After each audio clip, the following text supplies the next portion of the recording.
Hi, this is week 2 of our weekly talks with Belle and Soph, and I'm Annabelle Tony. I'm Sophia Passioni. And this week we will be talking about vaccinating children and why it is so important. And we wanted to do this because many people are uneducated about vaccinations and just like why they're important and what actually happens when a child is vaccinated. And yeah, so that's our topic this week. So I'm going to start out with 5 reasons why it's actually very important to vaccinate your child.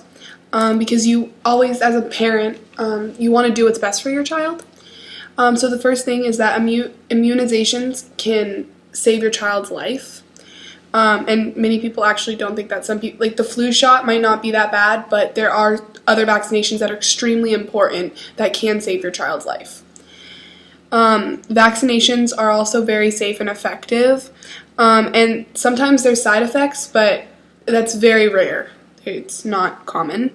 And immunizations protects like others you care about. So when you're actually vaccinating your child, you're actually helping everybody around you, because that helps as a whole. Because if more people are vaccinated, then that's a less it's less like you wouldn't be able to get the sickness, or the people that can't, such as people that have cancer and so on, that can't get vaccinations are also then protected, because you're protecting them by protecting your children. Also, immunizations can save your family time and money, because if your children don't get certain vaccinations, they can be denied from school and other activities, because for school you have to be vaccinated for certain things, and also other activities you have to have certain vaccinations and actual paperwork that shows what you've gotten done. And the last one is immunization protects future generations, which is kind of what I already talked about, but it just helps protect everyone as a whole when you get your child vaccinated. Okay, so one of the biggest controversies with vaccinations is that a lot of parents have heard rumors or have they think that there is a link between the mumps and measles vaccination, and autism. However, the problem is with this, well, there have been many studies that have shown that there is no link. They've done scientific studies. They've done with children vaccinating them. There is no link they have not found a single link between the two.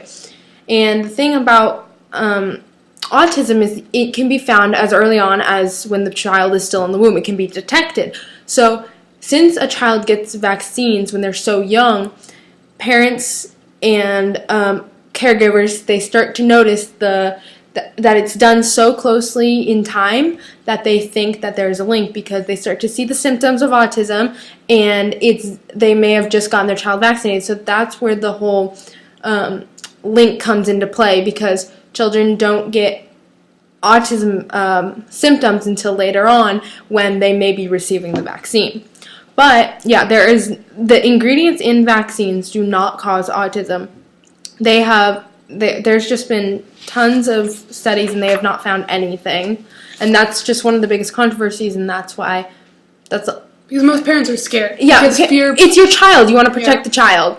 And that's just a really big, that's scary. I mean, you don't want your child to be perfect. That is what every parent wants. They want their child to be perfect. But be perfect and safe. Protecting them, it is better to vaccinate them and protect them than the illnesses they may get from not being vaccinated, because it would be much worse if your child could get severely, ill instead of not getting the vaccination, which the vaccinations do not have. The rare side effects, the very harsh side effects are very rare. Yes. She is going to tell you what the side effects are for a few of the vaccines. So the smallpox vaccine, the side effects are mild rashing that lasts only about 2 to 4 days, and the swelling and tenderness of your lymph nodes, which is again 2 to 4 weeks after the blister has healed from the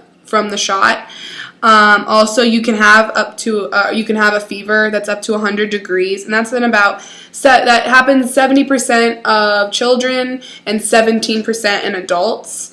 and it goes over 102 for about 15 to 20% of children, and then 2% of adults. And you can get a secondary blister from after you get your vaccination from somewhere else on your body, but that's one per 1,900. So and these are very mild side effects. Vaccine. Some severe problems, you could get a serious eye infection, and that can lead to lack of sight in your eye, and a rash on your whole body, which is 1 in 4,000. So again, these are the more severe, but they're also very, very, very uncommon. Or a severe eczema, or a severe rash, which again happens in 1 out of 26,000.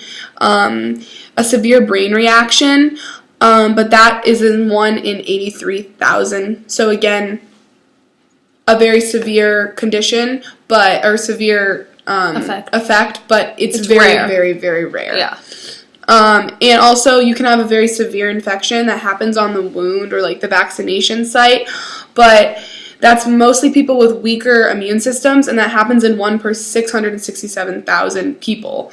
And death is in 1 in 2 million. So, again, and that also happens with people that have very weak immune systems. And usually the people with weak immune systems are the people who cannot get vaccinated, which is why the people who can get vaccinated protect these people. Yeah, and they protect these people who have such weak immune systems. Exactly. Okay, so there are when if there's a problem with a vaccine, it can be reported to the it's called the Vaccine Adverse Event Reporting System, and it was created by the CDC and the FDA in 1990. And so anytime that a caregiver, a parent, a friend, anybody, or even the patient notices that something is wrong after they get vaccinated, they can report it here. Now, they will test these and study these, and if they don't see any connection, then it means that there's nothing wrong with the vaccine. And the majority of them, I think that it says there are about 30,000 events that are reported to this system each year, and 10 to 15% of them describe describe life-threatening medical events. Only 10 to 15%, and almost none of them are related to the vaccines themselves. They just happen in such close timing, again, that it scares whoever is reporting it, and they just start thinking about, oh, what did I do that could have caused this? Well, they think of the vaccine. That's why vaccines are usually put at fault. But people don't understand, these vaccines go through process after process. They're tested for months, years, forever, before they are given to a human. Because that's their job. They have to make sure they're safe. And they are. So I think that's it. That's what they do. Now there are certain schools so when you go to school, you are required to get vaccinated for certain things. In all 45 states, you need your Hep B, your DTaB, which is in 50 states. In 2 states, you need your Hib, which is your HIV. In 1 state, you need your PCV. In all 50 states, you need your IPV. In 1 state, you need your flu, which is Connecticut. In all 50 states, you need your MMR. For 48 states, you need your varicella. And in 10 states, you need your Hep A. And in 2 states, there's one for men. No, meningococcal. Oh, meningococcal. It's for pneumonia. But these are all vaccinations for schools. These are what are required to go into kindergarten. But the biggest ones are there's only a few states that require, there's only a few vaccinations that are required in all 50 states. Yeah. And those are DTaP, IPV, and MMR. And so, but there's quite a few that you do need to, some of these are up there, 45 states, 48 states. there are a few states that have them. Yeah. And, okay, so there are, now some people, there are exemptions that you can get for going into school or for other activities or events that would require vaccinations. There's exemptions. So there's medical exemptions, and these are allowed in all 50 states. And a medical exemption has to be written by a medical doctor. And but there are some states that have state designated healthcare workers that can exempt these. But a medical exemption is hard to get because the reasons for delaying or not getting a vaccine there's not many. But one of the things is, like, there are some people who have, if somebody has a really weakened immune system, such as you have cancer and you're going through chemo, your body will not be able to handle the vaccine because most of the time vaccinations have the actual it's a live virus. So putting that in your body, it will harm those people that have very weakened immune systems, especially people that are going through chemo and they can't be part of that.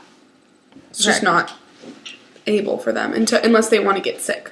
Right. And then there's the religious exemptions. And all states except Mississippi and West Virginia allow for religious exemption. And this is a religious exemption. It is based on the First Amendment, the right to freely hold and exercise religious beliefs. So if your religion does not allow vaccinations or accept vaccinations, then they have gone to court. But you can get. It is intended for people who will hold a sincere religious or spiritual belief that opposes the vaccination, to the extent that if the state forced the vaccination, it would be an infringement on the right to exercise their beliefs. I believe that Amish do not get vaccinations. I don't know. I am not sure. But there are, yes, since we have the rights to do that, it's their personal thing. But they do have to, they have to explain their belief in their own words. So they can't, look it up and, because they're able to prove that, you have to know what it is. Yeah. Okay, and then there's also the philosophical or personal belief exemption. Only 17 states allow that, and those states are Arizona, Idaho, Minnesota, Texas, Wisconsin, Arkansas, Louisiana, North Dakota, Utah, California, Maine, Ohio, Vermont, Colorado, Michigan, Oklahoma, and Washington. And for this to happen, you have to be old enough to give consent, so usually the age is 12 or older, and you must object to all vaccines. It can't just be one vaccine, it has to be every single one of them. If that's what you believe, it has to be all of them. You have to obtain a signature from a medical doctor, and so if it is your total personal belief, you have to get a doctor. You have to go through a process, and there has to be a therapist there, and who has to you have to know that you are saying no to all vaccines and that you don't want any of them. And that's very rare though. Usually those don't get passed through, and those aren't allowed. But you do have to have proof of immunity for diseases if you are trying to get into something such as school. You can't just say, oh yeah, I've had my chickenpox vaccine. You actually have to get your immunization records and show that to them. But it's just very important that you learn what you're doing when you're not vaccinating your child, because if you don't want to vaccinate your child, it's your thing. That's up to you. But you do need to look into it and realize who else is being affected, and if your child gets sick, there's chances that they may not survive the illness, and they could get others sick. And there have been trials. People have gone to trial where, I know there was this one where this little kid got sick from another kid who was not vaccinated, and the parents took those parents to trial because they were saying that their child died, and they were saying that they murdered their child because their child was not vaccinated because their child was able to get vaccinated. But I don't know what ever happened to that child, but you just have to realize what you're doing to others, and you're putting other people and other children in danger if you don't vaccinate your children. Right. Because if you vaccinate your children, that's one less person that can get sick. Mm-hmm. And also you want to make sure that your kid is extremely, extremely safe at school, and this will help other kids be safe at the same time. It's not just your one child. Right. And yeah, it's just safe. It's better to be safe than sorry. I mean, if there was actually problems with vaccines, they would not be giving them out to children. Exactly. And you don't have to get them all when you're fine. Get them when your child's older than a newborn, but it's safer to give them vaccines. They're more common to get them when they're younger than when they're older. Right. And you want to do that because newborns are very susceptible to diseases and other illnesses, so you really want to go into there and maybe split them a little bit apart. I know some parents have done it where they don't get all the shots at the same time because it's too much for the baby to handle, but you should still get them at a young age just to protect them because you want your child to be able to live. And they may be uncomfortable from the initial pain of the shot, but I promise it is way better than getting the illness itself, because it can severely hurt or even it can be fatal. It can be fatal. So that's what we wanted to talk about this week. Yeah. And look up for next week for our next video. Yeah. Thank you.